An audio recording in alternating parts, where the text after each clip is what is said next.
our Across the Aisle segment tonight, Republicans in Congress just introduced a new tax plan that would drastically cut taxes. Who doesn't want that? Well, liberals, I think. Here's a prediction. Over the next few weeks, you'll hear liberals say the rich need to pay their fair share of taxes. And my response to that is to ask this question of liberals. What specifically counts as rich, and what constitutes a fair share?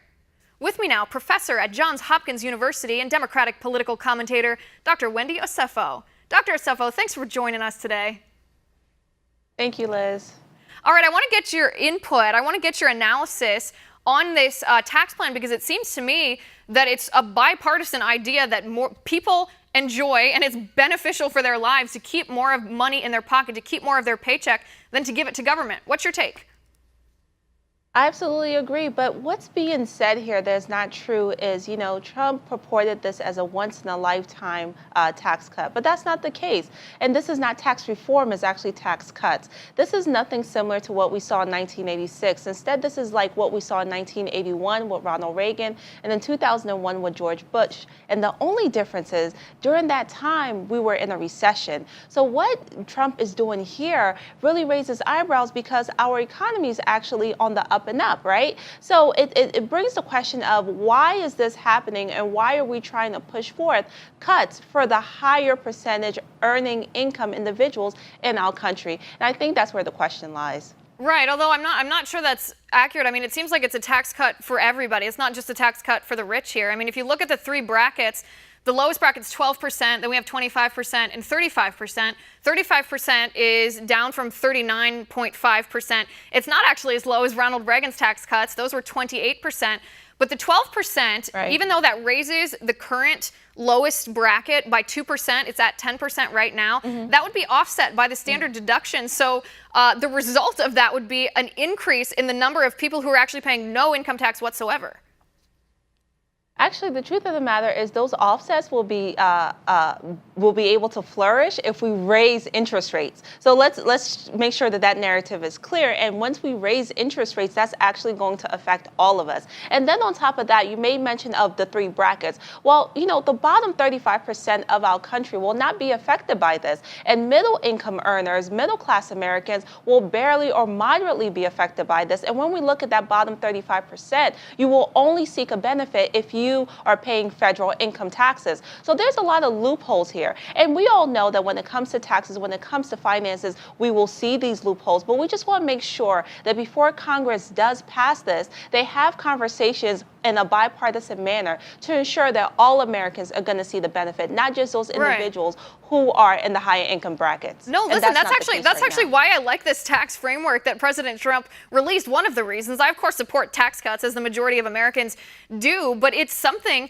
that the American people can actually, most of us agree on this. Most of us want tax cuts for everybody. Most of us recognize that it's not so much that we want to stick it to the rich. We just want the brackets to be fair here. We want everyone to have tax cuts. I guess I don't quite understand where you're coming from when you say that the bottom 35% won't be affected, because when we double that standard deduction to $24,000 for married couples who file jointly, or $12,000 for single filers, that increases the number of people that don't pay anything at all by a large number. Those people are in the bottom 35%. Not all of them, Liz, and that's that narrative that we're talking about, and it's a pervasive narrative. That does not include everyone. And by all means, as you rightfully said, we all want this to be not necessarily tax cuts, but tax reform, right? We want to overhaul, because, of course, all Americans want to pay less money and keep more money in their pocket. But again, when it benefits one group at an advantage and is at a disadvantage for other groups, that's where the conversation lies. And something that we need to talk about here is that the Republicans desperately need this legislative win, because right now, whether we're looking at the Medical Care Act or things that have gone forth, they have not really been able to pass anything. So it behooves them to make sure that they really talk to the people on the other side of the aisle to make sure that everyone is on board with this. And when we're looking at increasing interest rates, for us to be able to pass this, which will again not benefit all Americans, that's where we have a different conversation starter. So it's not really about benefiting benefiting one group or another is making sure that this is done, one, in a bipartisan manner, and two, is done in a way that all individuals, whether you're in bracket 1, 2, or 3, you are able to benefit. Right. Listen, I agree with you. The Republicans do need a win. No argument there. They botched it up big time on Obamacare repeal. They definitely need a win, hopefully by the end of the year. But when you're talking about, when you use that phrase that this tax bracket or this tax reform would benefit one group of people, one demographic of people greater than another, I'm not sure that's accurate, because when liberals use that talking point, the quote unquote wealthy must pay their fair share, they neglect a lot of times to tell us exactly what that fair share is, what the definition of a fair share is, and then what the definition of a wealthy person is. I mean, maybe you can clear that up. What are they talking about when they say the wealthy needs to pay their fair share? Do you have a number that constitutes a fair share in your mind? Well, it would not be fair for me to go into the minds of everyone and give a definition for what liberals or what Democrats think a fair share is. I am not the representative of all liberals or all Democrats. But what I do know is if you have multimillionaires like Mr. Trump himself who are reaping more benefits from these cuts than individuals who are in middle America or flyover states like Wisconsin, then that's problematic. So again, I'm not here to define what a fair share is or what wealthy is, because but wait a second, that's not my role. Let me interrupt for just a second.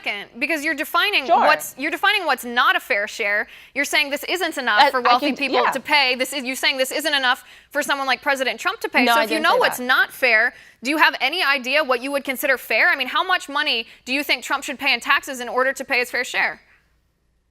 Absolutely. I didn't say that. What I did say was that, these cuts are not really helping the people 35% at the bottom. What I am saying is that if we do have cuts, and if the cuts benefit those of us who have more money in our pocket, then we're not talking anymore about equality. We're talking about equity. And I don't think that that is even a partisan conversation. That is a human conversation. If you have more to give and others have less to give, but the benefits are bestowed on you, that allows you to keep more money in your pocket as opposed to those in America. No, I get what you're saying. Who work hard. I get what you're saying, but I guess I don't quite understand why there's not a number attached to that. I mean, of course, most of the people that you're talking about in the bottom 35% don't pay federal income taxes at all. A very, very large percentage of people in our country don't pay federal income taxes. This won't impact them at all, and nor should it. This is about income tax. It's not about the people who don't pay here. But I guess I'm a little stunned that Democrats in general don't have a number that they're attaching.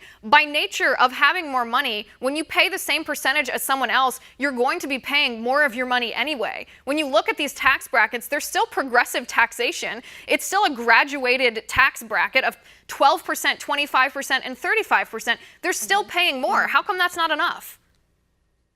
It's not that it's not enough, but I think that we should not get hung up on this monetary amount that you're looking for, saying, what is the number? There is no magic number, right? Like, there is no magic number. If there is, I'm sure Democrats will have come out and said it and gave talking points around it. But it's just making sure that we are equitable in our practices, and there's nothing wrong with that. We see that in school systems. We see that in hospitals. They don't necessarily attach a monetary value to something. They just want to make sure that their practices are equitable and are fair to everyone, especially those in the lower populations. And that's all that we're saying here. So no, I get what you're saying. I get what you're saying. I guess what I'm trying to do sitting here is I'm trying to come to the table to your point of view and saying, okay, accepting that premise for a second, what is your problem then with this one? Because equitable would not be 35% tax for somebody and 0% tax for somebody. Equitable would be, a flat tax rate for everyone. So I'm coming to you and saying, well, what kind of tax reform would you support? What kind of tax reform are progressives proposing here that they would actually get on board with in order to achieve what you said at the beginning, a bipartisan tax reform bill?